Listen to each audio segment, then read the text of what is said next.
Boa noite, a paz do Senhor. Tudo bem? Fique de pé em nome de Jesus. Como o Nelsinho falou, sou o pastor Warley, estou aqui para servir com os irmãos. Soube aqui com muita trepidez e honra. Não entendi. Pastora Clécia, com tremor e tremor que eu soube aqui para ministrar a palavra. É uma honra rever os irmãos. Eu queria que você agradecesse a Deus por esse dia, glorificando e exaltando o nome dEle. Bata a palma e agradece a Jesus por mais um dia. Ele te chamou, Ele te escolheu. Obrigado, Príncipe. Ele te alimentou, Ele é santo, Ele é fiel, Ele é digno de honra, Ele é digno de glória, Ele é digno de todo louvor, em todo o tempo, porque Ele é bom e a sua misericórdia dura para sempre, porque Ele é fiel, Ele é verdadeiro, Ele pode todas as coisas em prol da igreja do Senhor. Nós chamamos Jesus, nós declaramos que somos totalmente dependentes de Ti. Que nessa noite o Senhor leva embora os nossos medos, as nossas dúvidas, as nossas fraquezas. Cuida de nós, Senhor Espírito Santo, e fale aquilo que está no teu coração. Que o Senhor cresça e resplandeça aqui neste lugar. Que venha somente a tua vontade, para a tua glória, para a tua honra e para o teu louvor. Amém? Quem trouxe Bíblia aí? Abra comigo em 2 Timóteo, capítulo 2, versículo 20.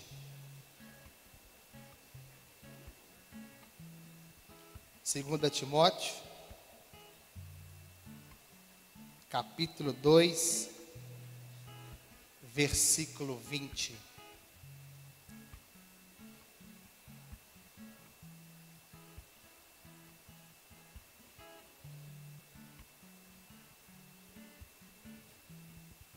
Amém?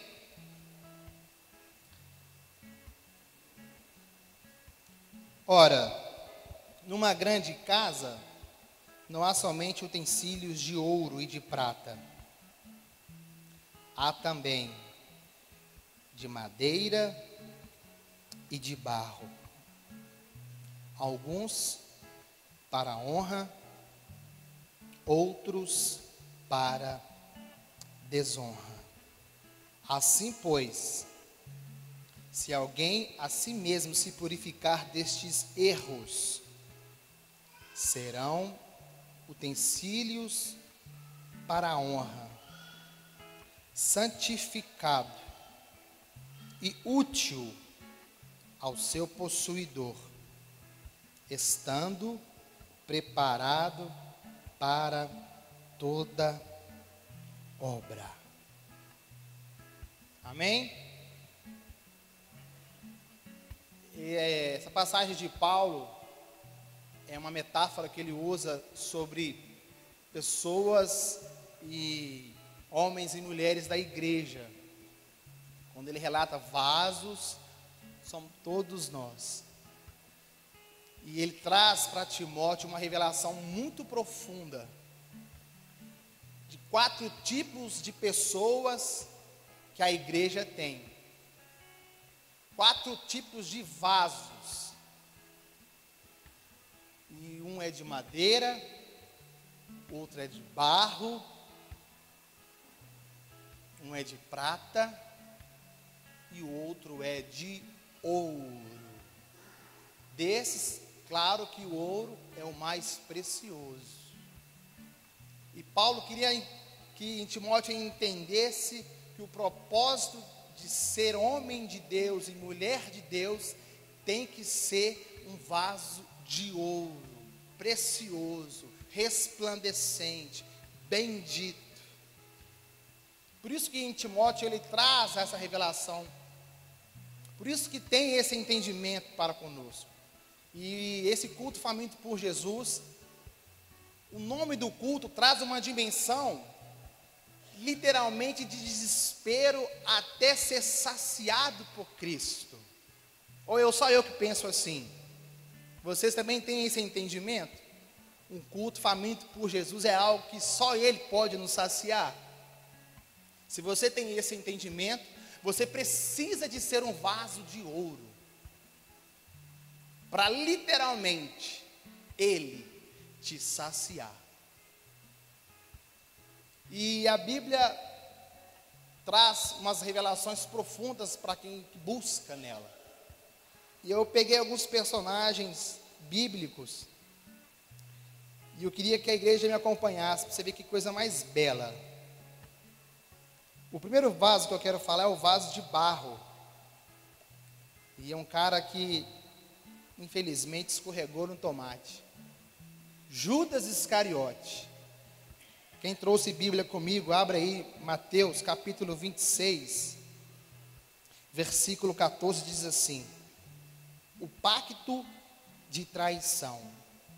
Então, um dos 12, chamado Judas Iscariotes, indo ter com os principais sacerdotes, propôs: o que me daria se eu lhe entregar? E lhe pagaram-lhe 30 moedas de prata. E desse momento em diante, buscava uma boa ocasião para o entregar. Judas andou com Jesus, experimentou os milagres, participou deles, era o administrativo financeiro da tropa. Certa feita, no vaso de alabastro, ele não estava preocupado com a mulher ou com o incenso, ele estava preocupado com o valor, porque aquele valor, se fosse vendido, ele ia pegar um pouquinho mais para ele, e a Bíblia relata que ele roubava na forja. E quando ele viu que o reino de Jesus era diferente, que o reino de Jesus não era espada, não era guerra, não era grito, não era divisão, não era facção, era amor, era paz. Judas não conseguiu entender isso. E ele passou a ser um adversário de Jesus, a um ponto de trair Jesus. Pessoas querem ter um encontro com Jesus, mas várias vezes ele trai Jesus.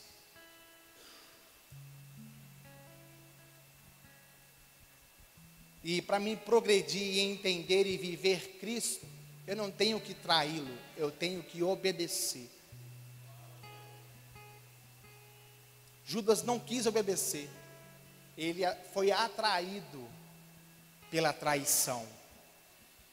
E eu vejo quantas traições dentro da igreja.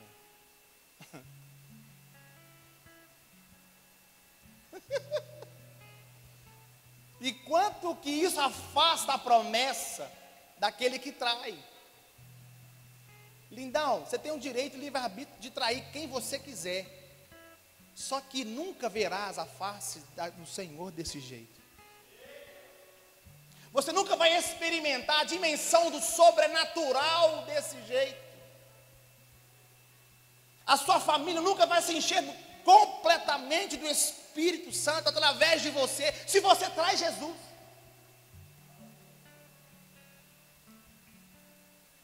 Todo mundo sabe ao fim da história de Judas.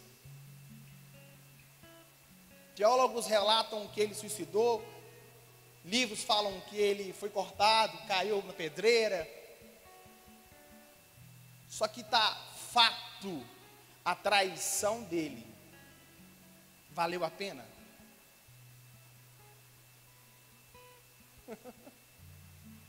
Não vale a pena. Trair Jesus nunca vai valer a pena.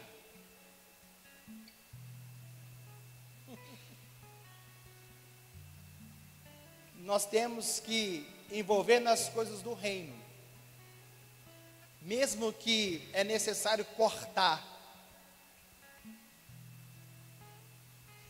coisas valiosas. Por quê, pastor? Porque tem gente que só vive traindo. E ela acostumou tanto a trair que, independente de Cristo ou não, ele prefere se auto-beneficiar pelo ato da sua traição. E eu estou pregando para um povo que é faminto, que quer ver algo de Deus, quer experimentar coisas novas do reino. Então é necessário você se enquadrar aquilo que está sendo ministrado pelo Espírito Santo. De conversa, o mundo está cheio. Nós precisamos, literalmente, compreender e viver as coisas do reino. E se está escrito em Timóteo, Paulo foi um instrumento para trazer isso para nós. E nós temos que viver aquilo que o Senhor deu para ele. Judas para mim foi um vaso de barro. Tinha tudo para ser um vaso de ouro, mas preferiu ser um vaso de barro, de desonra, de tristeza, desilusão, de fracasso. A Bíblia nos relata outro vaso, um vaso de madeira. E esse vaso de madeira, percorri um pouco da palavra e achei um cara também que foi muito louco.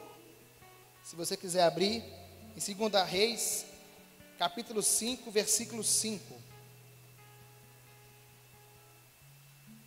2 Reis, capítulo 5, versículo 5. O segundo vaso, o vaso de madeira.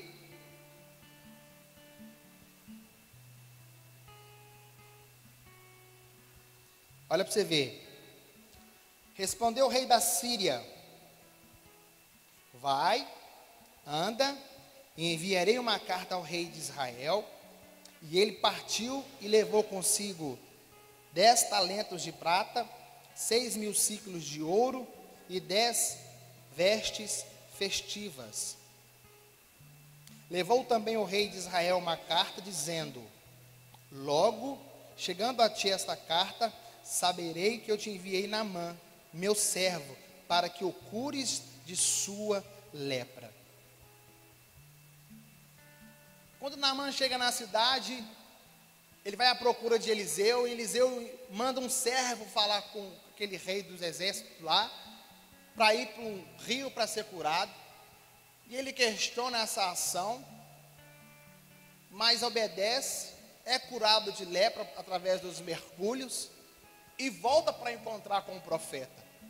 Quando ele volta para encontrar com o profeta, lá no versículo 15, relata assim: voltou ao homem de Deus, ele e toda a sua comitiva, pôs-se diante dele e disse: eis que agora reconheço em que toda a terra não há Deus, senão o de Israel. Agora te peço, aceites os meus presentes do teu servo. Porém ele disse: tão certo como vive o Senhor, em cuja a presença estou, não o aceitarei. Estou com ele para que ele aceitasse, mas ele recusou. Deus usou o profeta para liberar uma cura sobre esse homem do exército, Naamã. Naamã queria honrar o profeta, mas o profeta sabia qual que era a intenção de Naamã.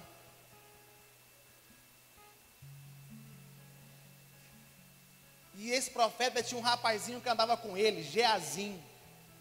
Antigamente, nos históricos bíblicos, todo profeta tinha uma escola de profetas. Sempre tinha alguém do lado para auxiliar, para aprender, e literalmente, às vezes, substituir o profeta. E Geazim era um deles, andava com esse profeta. E Eliseu não quis o ouro e a prata, nem as roupas festivais desse homem, porque Eliseu tinha um mover sobrenatural. E quem tem mover sobrenatural não se compra, não se vende, não se empresta com as coisas do mundo.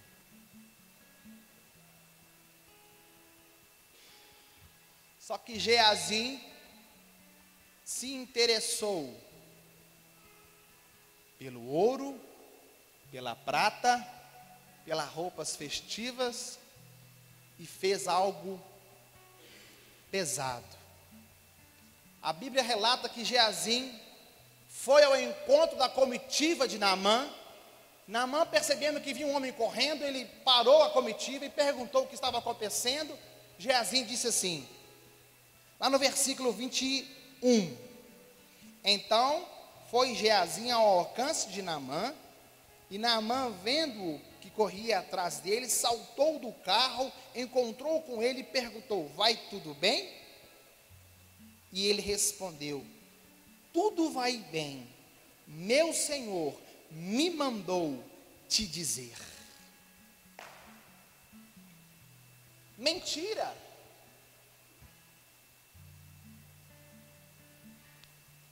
Como a mentira está hoje entranhada em nosso meio. Como há falta de verdades. Ah não, pastor, não posso ser sincero não, porque vai magoar ele, vai magoar ela. Queridão, se for o Espírito Santo que criou, que formou, e mandou tu falar, tu vai falar não? Eu prefiro que às vezes ela não entenda agora, mas o Senhor traga a revelação da verdade, e ela flua no Espírito, do que ficar atrofiada, perdida, sem receber verdadeiramente o mover do Espírito. E Geazim mentiu, o profeta não mandou ele lá, e ele foi. Aí quer o mover, quer subir aos céus, quer mergulhar na água do Espírito, contando mentira, nunca vai acontecer. Por isso que Geazim é um vaso de madeira. Porque momentos passados, ele participou de grandes milagres com o profeta Eliseu. Ele viu que Eliseu era profeta, homem cheio de Deus. E se o homem cheio de Deus não envolveu com o ouro e com a prata, por que você vai envolver? E pior, para que você vai contar mentiras? A igreja trabalha com células. Observe o seu líder, observe os seus pastores. São homens de Deus. Olhe para as atitudes que ele tem. Se está indo num sentido, obedece. Porque ele é seu líder, seu pastor, é o anjo da igreja, é um instrumento que Deus está usando. Não vai de contra aquilo que Deus está usando ele. E vou engrossar. Não mente não, meu filho. Não mente não, minha filha. Porque há situações que são irreversíveis através da mentira. Sabe o que aconteceu com o Geazim? Sim ou não? Vou contar. A lepra que estava em Naamã foi para ele. E não tem mais relatos de Geazim na Bíblia. Perdeu um ministério, perdeu um mover, por causa de uma mentira. Por isso tornou um vaso de desonra. Porque, lindão, é muito fácil eu mentir para o homem e para a mulher, mas aquele que habita sobre os céus, onde a noite e o sol de meio-dia é a mesma coisa, não tem jeito, não tem como eu me esconder de Jesus. Ele conhece, ele me formou, então a mentira é para mim mesmo, porque ele já sabe de toda a verdade. Você está enganando a si mesmo. Quem vai ficar para trás é você. E nós não podemos ficar para trás. Temos que ir avante. Obediente. Se o meu pastor não envolveu, eu também não vou envolver. Se minha mãe falou que não é para fazer, eu não vou fazer. Se meu pai não quis, eu que não vou querer. Porque você e eu estamos debaixo de uma autoridade. E ela tem que ser respeitada.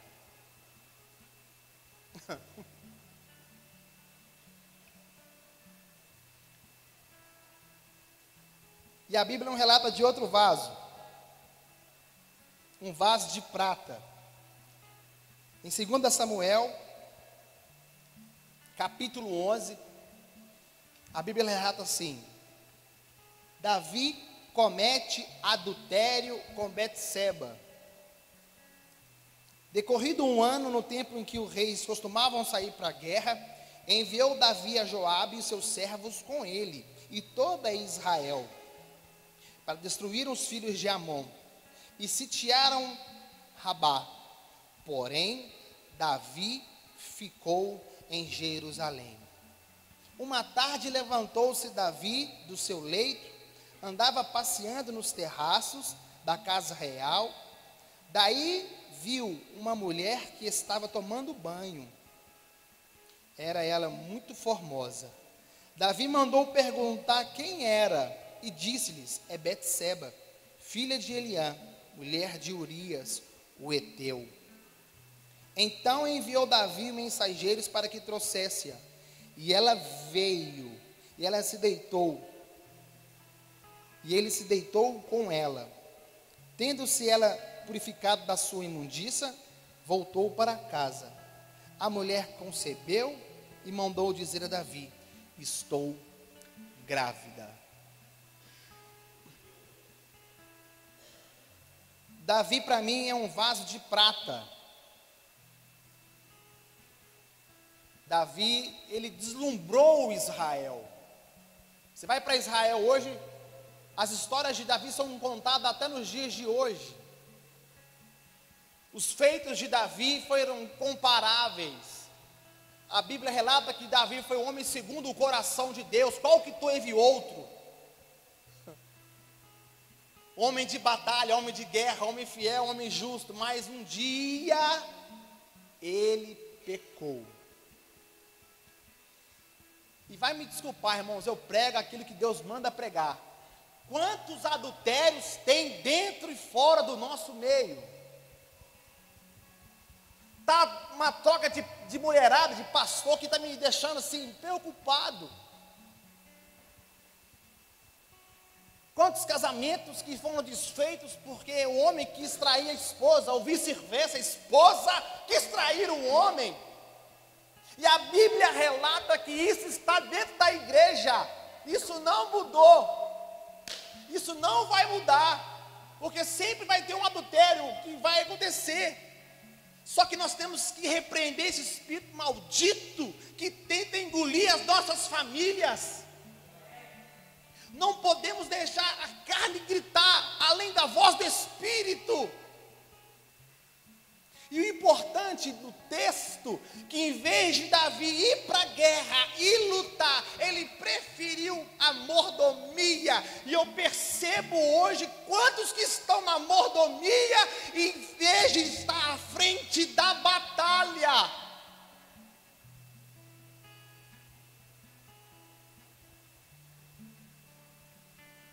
Quando ele fica no castelo, Satanás observa Davi.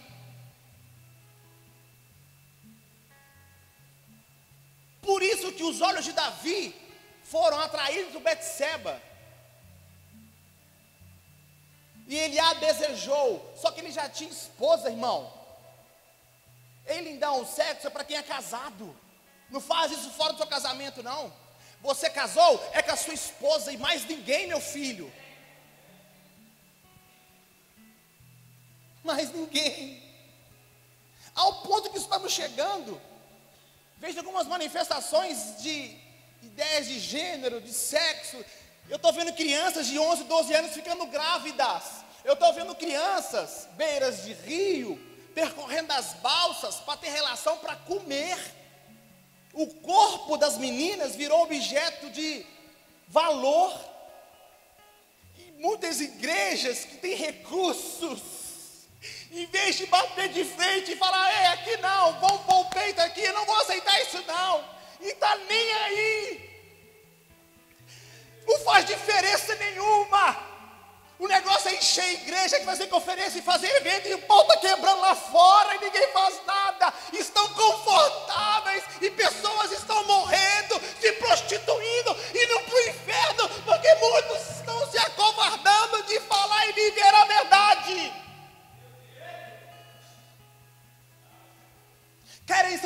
do Senhor também quer te encher, mas vai buscar a essência, porque o primeiro interessado em te encher do fogo não é você, é o próprio Deus.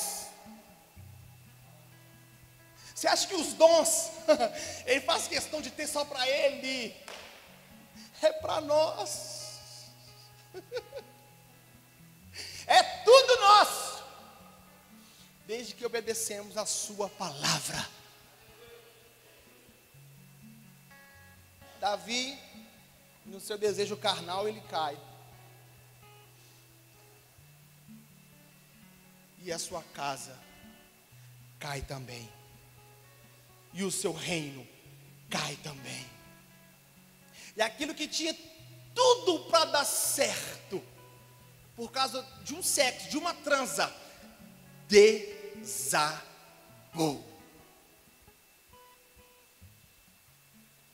E eu não tenho medo de falar isso para ninguém, porque eu não tenho rabo preso, irmãos.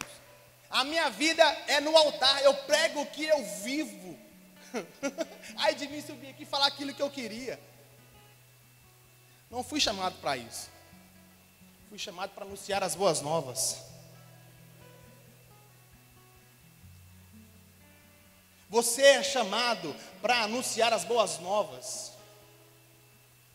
Davi foi escolhido como rei de Israel para trazer o reino do céu sobre a terra. Mas ele pecou. E por isso que Davi para mim foi um vaso de prata.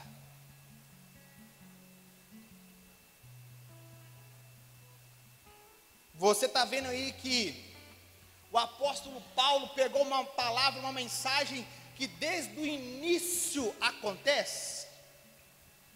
Porque eu poderia pegar esse texto de 2 Timóteo e ficar só no Novo Testamento, que eu iria te mostrar N situações, que são 4 tipos de vaso.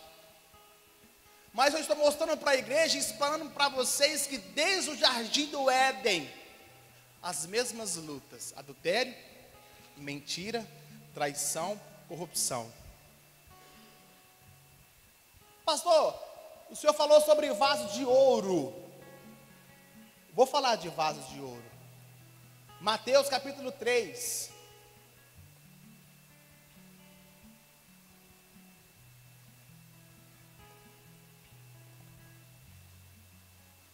Poderia falar de tantos vasos de ouro. Mas esse cara aqui, ele é lindo. Poderia falar de Daniel, que é vaso de ouro. Poderia falar de Neemias, que é vaso de ouro. Poderia falar de Isaías, Jeremias, Abacuque, vários Enoque, Jó. Tudo é vaso de ouro. Tudo é vaso precioso. Tudo é vaso de honra. Tudo Deus usou. Mas João, o Batista, meu coração pulsa quando eu leio sobre ele. A Bíblia relata em Mateus capítulo 3, versículo 1. Naqueles dias apareceu João Batista, pregando no deserto da Judeia, e dizia: arrependei-vos, porque está escrito, o reino dos céus está próximo. Porque este é referido por intermédio do profeta: vós que clama no deserto, preparai o caminho do Senhor, endireitai as suas veredas.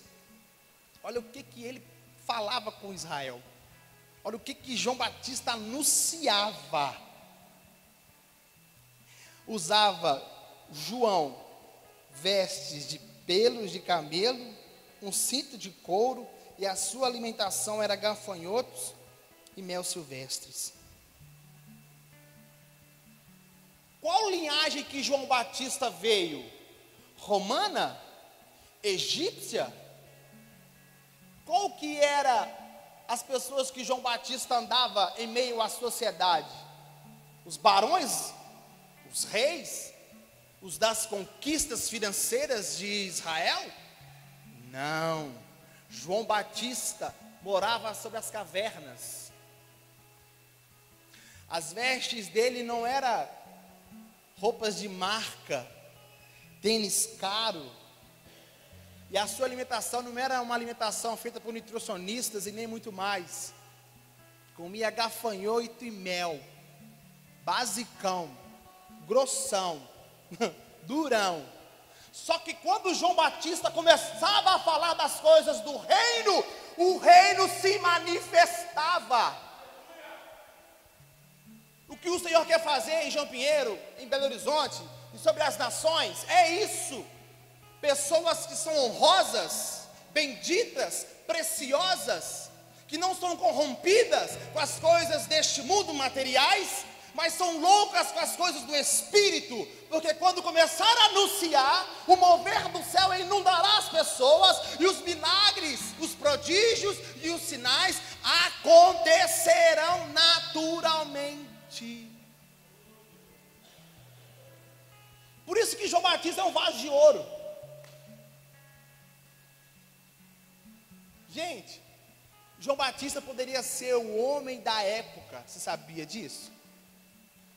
Por quê, pastor? Porque Israel passou por um grande período de silêncio entre profetas. Porque quantos pecados que foram cometidos por líderes das igrejas, o céu se parou.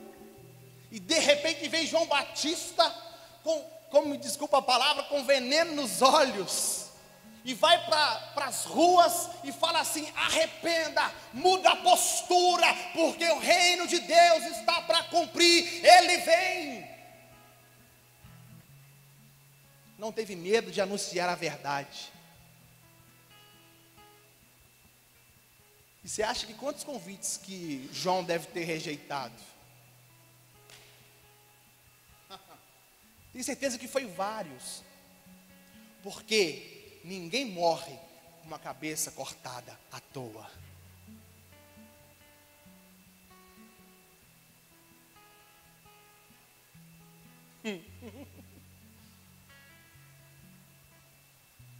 Só que para aquilo que o homem achava que era uma desonra, não ter intimidade com os ricos da época, por aquilo que achava que João Batista não ia dar em nada, que era só mais um vento. Pode soltar a música. O homem achava, só que João Batista era escolhido desde o ventre da mãe dele. Por isso que João Batista foi um divisor de águas. Viaja nessa palavra aqui, irmãos. Já está posto o machado à raiz das árvores. Todas as árvores, pois se não produz bom fruto, será cortada e lançada ao fogo. Eu os batizo com água para arrependimento, mas aquele que vem depois de mim é mais poderoso do que eu, cujas as sandálias não sou digno de levar. Ele vos batizará com o Espírito Santo e com fogo.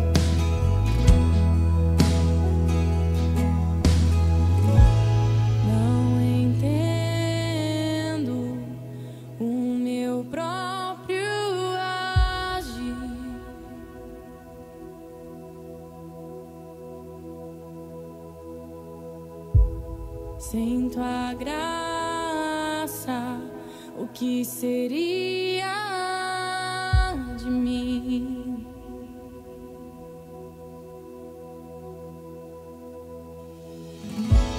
Não entendo o meu próprio agir.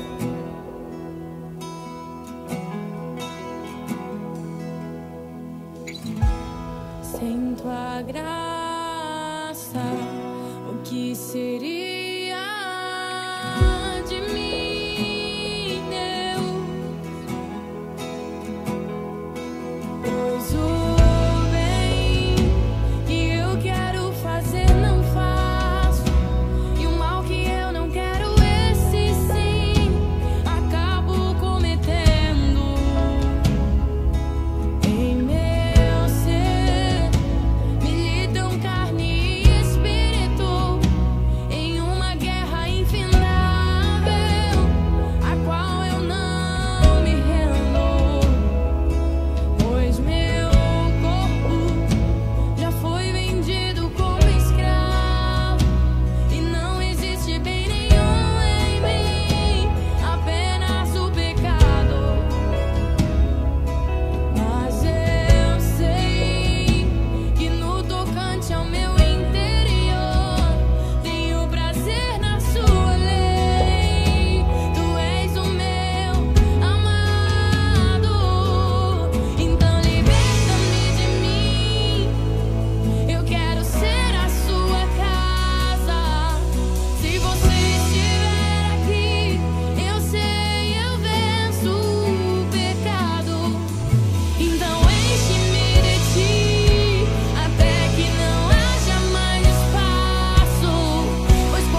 Fique de pé em nome de Jesus.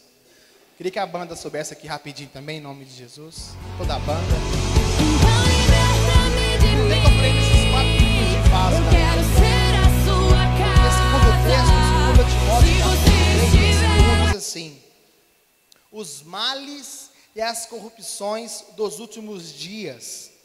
Sabe, porém, isto, que nos últimos dias sobrevirão tempos difíceis, pois os homens serão egoístas, orgulhosos, arrogantes, blasfemadores, desobedientes aos pais, ingratos, irreverentes, desafeiçoados, duros, caluniadores, sem domínio de si, cruéis, inimigos do bem, traidores, atrevidos, enfatuados, mais amigo dos prazeres do que amigo de Deus, tendo forma de piedade, negando-lhe entretanto o poder.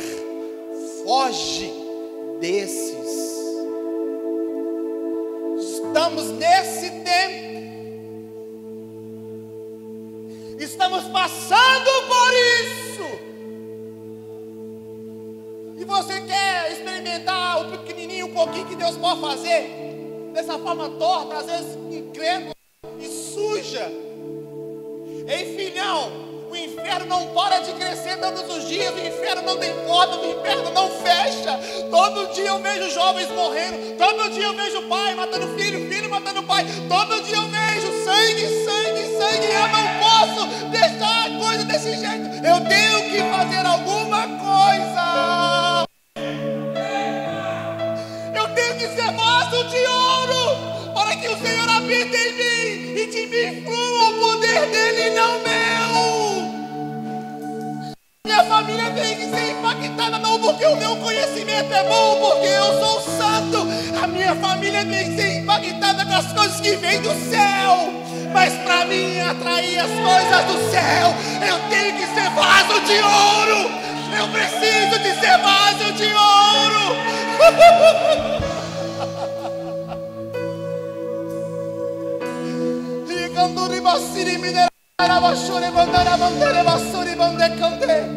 O Brasil não precisa só de políticos bons. O Brasil precisa de uma igreja sarada. De uma igreja cheia de vasos de ouro, de mulheres temente a Deus, de homens de fé, de profetas, de profetisas. E essa nação será inundada não por homens, mas pelo poder que habita em nós. Pelo poder que habita em nós.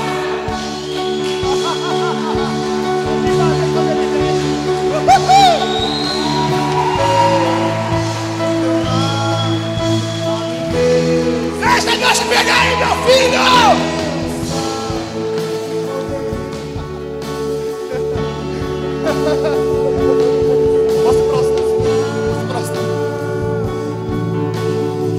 Você que é um dos vasos, eu não quero acusar ninguém, eu não vim aqui para isso, mas vou te dar uma oportunidade. Você estava contando mentira, para de contar mentira. Você estava adulterando, para de adulterar, meu filho. Você estava traindo Jesus, para de trair Jesus. Para e vem para ser vaso de ouro, porque Ele quer te usar, Ele quer te encher e vaso de honra. Feche os seus olhos aí, vou dar alguns minutos para você orar com Deus. Se você quiser vir na frente, vem consertar com Jesus aqui na frente. Quebra o seu coração com Jesus aqui na frente e fala: Jesus, eu estava errado, eu era falho, mas hoje eu ouvi a tua voz. Eu preciso de ser vaso de ouro. E pega nessa hora, Jesus, porque eu preciso de ser tocado por ti. Vem aqui na frente, vem.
mais que ser bem-vindo.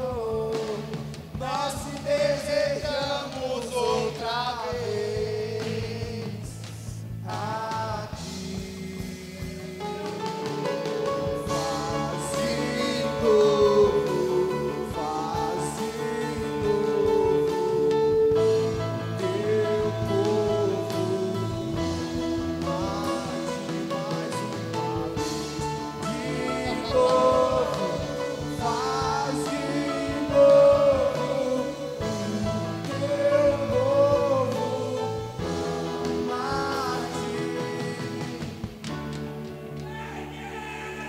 Amém? Aleluia! Vocês que vieram aqui na frente, vocês são corajosos. E todas as vezes que pessoas são corajosas diante de Deus, Deus honra. Eu não conheço vocês, eu não sei qual que era a guerra que vocês tinham e qual que eram as suas aflições, mas vocês escolheram o melhor lugar para estar.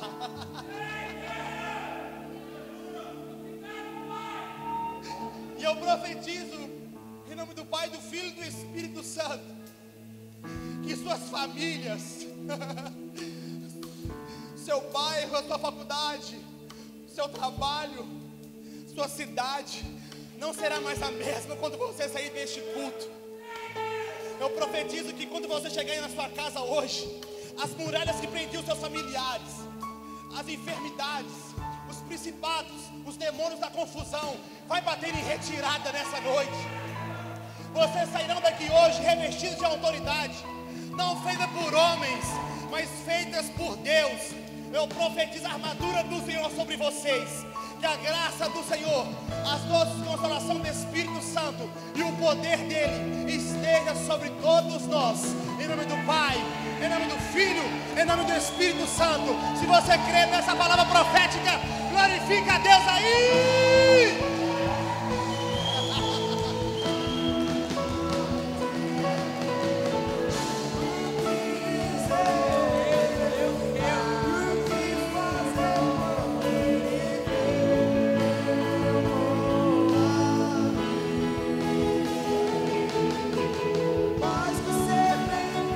Erga sua mão, erga sua mão. Que noite, Jesus, que noite.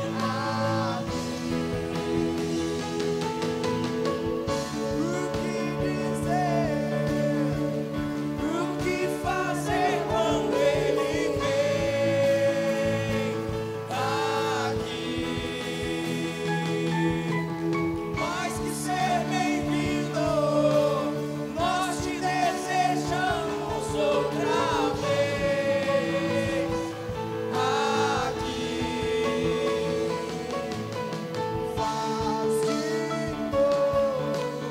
Faz de novo teu povo.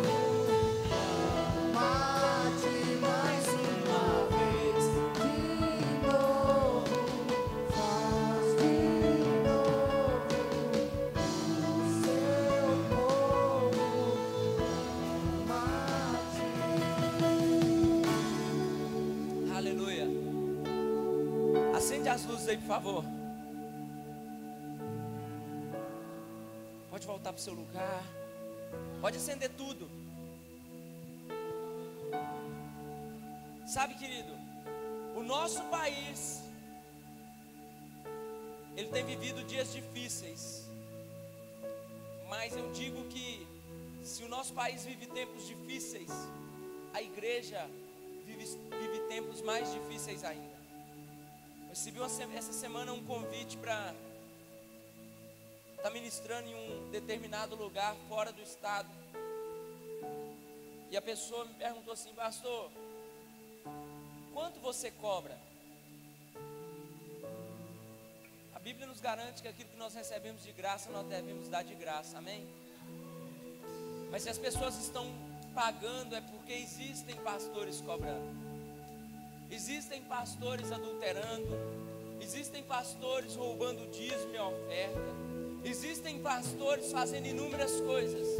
Mas eu quero te dizer uma coisa, querido: existe um Deus que não mudou, independente da corrupção do homem.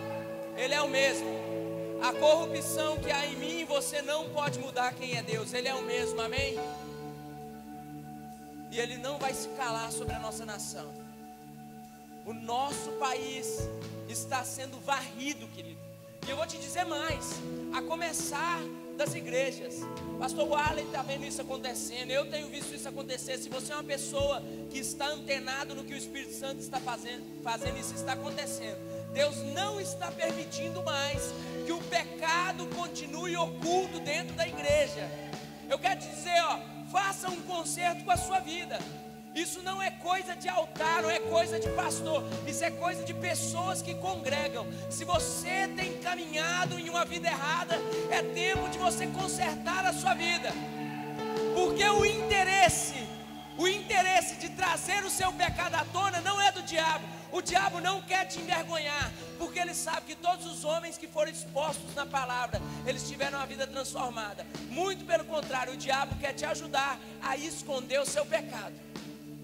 Só que olha, tem tempo e tem hora. Porque quando chegar a hora certa, o Espírito Santo será o primeiro a denunciar aquilo que você tem feito com o templo e a casa dele. Querido, eu te falo porque quando eu vejo o pastor ministrando, tem pessoas que me conhecem, que conhecem a minha índole de dentro da minha casa.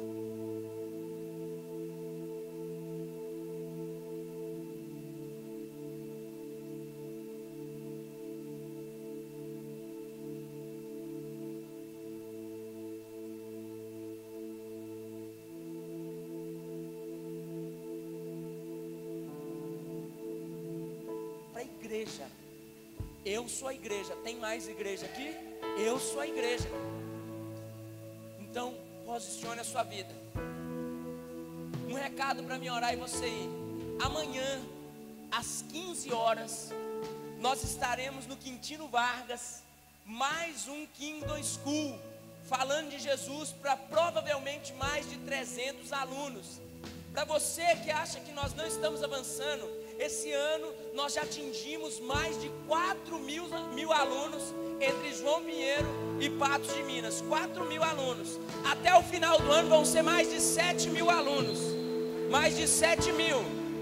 Para você que acha, entenda aqui, são mais que nós sabemos desses do que a gente já fez até agora. São mais de 44 casos de abuso sexual.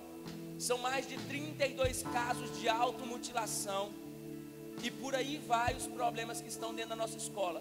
Como psicólogo eu descobri que eu não tenho todas as respostas. E como professor eu também descobri que eu não tenho todas as respostas. Então eu preciso me manifestar, porque ardente é a expectativa da criação pela manifestação dos filhos de Deus. Então você que quer ter uma experiência impactante amanhã, 3 da tarde vai para a porta do Quintino Vargas. O que eu preciso fazer lá, pastor? Eu estou te chamando para abraçar e chorar com os que choram.